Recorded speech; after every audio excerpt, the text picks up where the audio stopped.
नयन माझ्याशी नरे कुठे गेला बाई गाना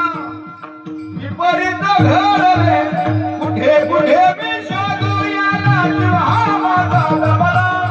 नको नको तू रंग पाहू दर्शन दे तू मला गाना रे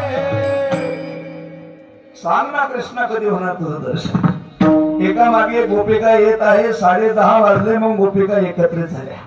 तुम्हाला देवाने दर्शन दिलं नाही म्हणले नाही तुला म्हणले नाही तुला म्हणले नाही मग करताय काय हे गोपिका आली म्हणायला लागली बाई काय सांगावं तुमची अवस्था विशेष नाही अगं ज्या दिवसापासून देवाच्या दर्शनाचं वेळ मला लागलाय ना त्या दिवसामध्ये असं घरात एक सकाळ जात नाही संध्याकाळ जात नाही की त्या दिवशी घरात सासूबाईचे माझे भांडण होत नाही ते म्हणले किम कारण ते म्हणले केवळ कृष्ण कारण म्हणले कसं काय म्हणले काल संध्याकाळचा प्रसंग काल संध्याकाळी कीर्तनाचा शेवटला दिवस होता जागा सापडावी कीर्तनाचा वेळ झालाय जागा मिळावी म्हणून धावपळ चालू होती पण करू काय